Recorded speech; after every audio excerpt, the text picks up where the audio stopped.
A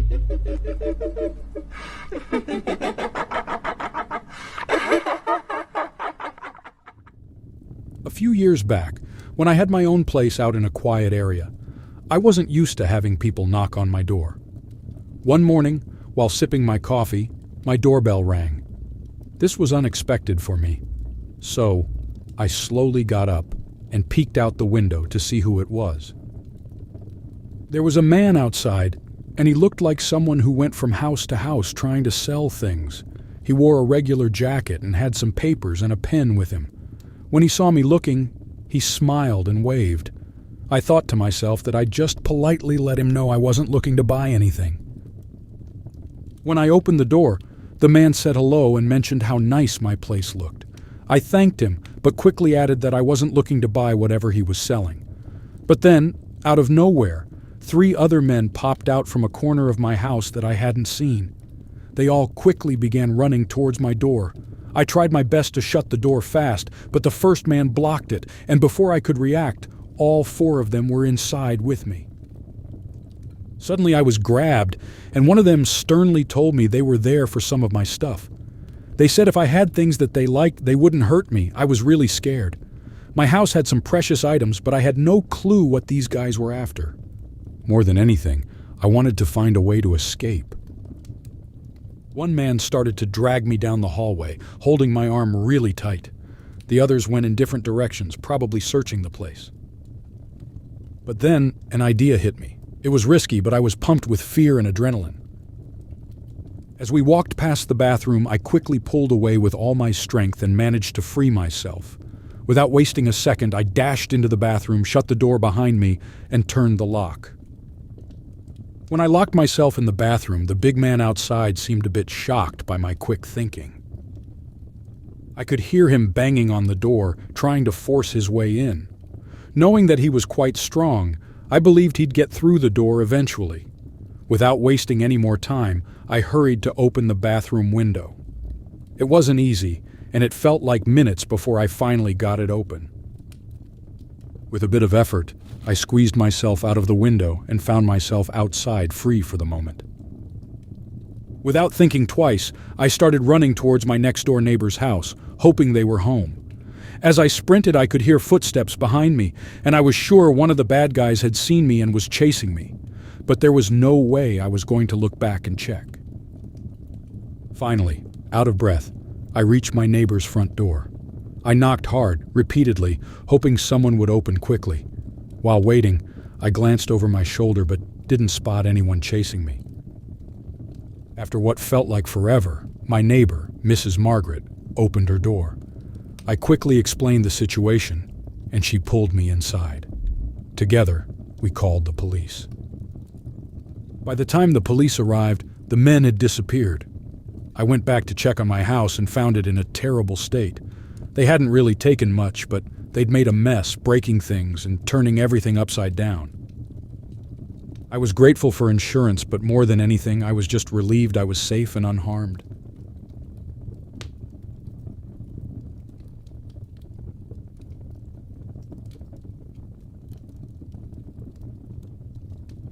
I'm a 23-year-old guy who just finished college not too long ago. Since getting a job, I've been staying with my mom and dad to save some cash. Right now, I've got a space in our home's basement, which is my bedroom. Honestly, it's a pretty chill spot. The basement isn't dark and creepy. It's actually fully done up. There's my room, another empty room down a small hallway, and a restroom. Plus, there's this big area with a couch and TV near the steps that lead up to the main part of the house. So, one evening after a long day at work, I got back home around 9 in the night. All I wanted to do was kick back and catch up on some shows on Netflix. Mom and Dad were out, probably having some dinner or seeing a movie. I was on my own. I grabbed a quick snack from the kitchen on the main floor and went down to the basement, switched on the TV, got comfy on the couch, and started watching a show. About half an hour into my chill time, I was pulled out of my show by a sudden noise. It sounded like glass shattering from the floor above. I hit the pause button on the remote and tried to focus on any other noises. Maybe Mom and Dad were back and they accidentally broke something? But there was no sound of their usual banter. As I sat there, ears straining, I began to feel a pit in my stomach. There were definitely footsteps moving around above me. Then I heard voices, and not just one, but two. They weren't familiar. Definitely not Mom or Dad. Two men chatting softly. I couldn't catch the words, but the tone wasn't friendly. Reality hit me. Someone had broken into the house. Trying not to panic, I quietly got my phone out and dialed 911. Whispering, I told the operator that there were intruders in my house and that I needed help ASAP. The operator was calm, telling me that they'd send over a police car as soon as one was available. Now, all I could do was stay quiet and hope help arrived soon. I could hear them shuffling around on the floor above me and my heart was beating fast. I was so scared. All I did was sit tight on my bed, crossing my fingers they'd stay upstairs, but my hope was crushed when, after a bit, I heard the distinct creak of the staircase. They were coming down. Each step that echoed made my heart race even faster. Realizing I needed to hide, I quickly but quietly sneaked into my closet. I gently shut its doors, trying not to make any noise. Being tucked away made it a bit tough to hear their movements, but by focusing really hard, I could sort of make out where they were. Then, my worst fear came true. I could hear footsteps drawing closer to the hallway and then right up to my bedroom door. My heart was pounding so loud I was sure they could hear it. The door creaked open and I shut my eyes, holding in my breath, praying they wouldn't find me. After what felt like forever but was probably just a few seconds, I heard them walk away from my room. Time passed slowly as I listened to their muffled sounds, until I finally heard the welcoming wail of police sirens in the distance. The intruders seemed to panic. Their hurried footsteps raced up the stairs and then all went silent. A few moments later, after making sure it was safe, I crept out from my hiding spot. The police were already inside the house. They told me they were chasing the car the burglars drove off in. Thankfully, by the day's end, they had caught them. Turns out, they had entered our home through a window upstairs and grabbed some valuable stuff. I guess my room didn't seem interesting to them since they only peeked in and left.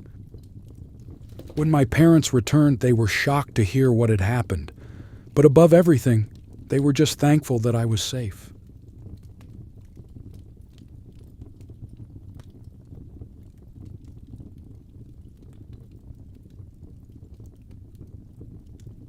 About 12 months back, my partner Sarah and I decided to light a fire in our garden.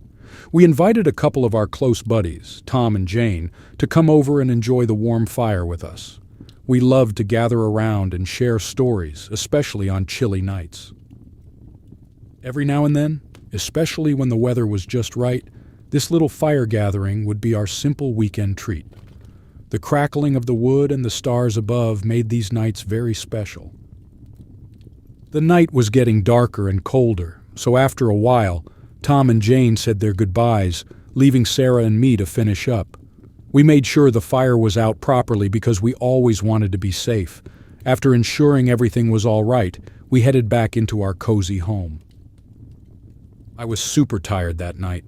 Maybe it was the long day or the relaxing atmosphere of the fire, but I found myself sinking into our comfy bed and drifting into a deep sleep faster than I usually did. But in what felt like the middle of the night, something unusual woke me up.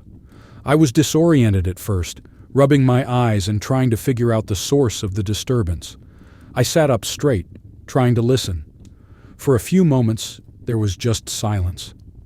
I thought maybe it was just a dream, so I decided to lay back down. Just when I was about to close my eyes, I heard a sound. It was the clear noise of something dropping in our living room. This startled me, and I immediately became wide awake. Sarah, too, was roused by the noise, and she whispered, asking me what that was. I tried to calm her, saying it might be nothing, perhaps just something minor. But in my heart, I felt worried. We always kept our things tidy, so what could fall without reason? With caution, I approached our bedroom door, intending to peek out. Slowly and gently, I turned the handle and opened the door a little. But, to my shock, I found myself staring at an unfamiliar person in our hallway. He wore a bright yellow mask that covered his face, and he stood not too far from where I was. My heart raced, and without a second thought, I shut the door quickly. Panicking but trying to remain calm for Sarah's sake, I reached for our phone, dialing the police as fast as my trembling fingers would allow. For a few long moments, everything was super quiet in the house. I started to think maybe the man had left, maybe he got scared too. So when I was on the phone with the police, I mentioned that maybe the guy had already gone away. But right after hanging up with them, I heard another sound echoing in the house. That sound really freaked me out. My biggest wish was that he wouldn't come near our bedroom door. Sarah and I quickly grabbed anything heavy and sturdy we could find in the room, thinking we could use them to protect ourselves if needed.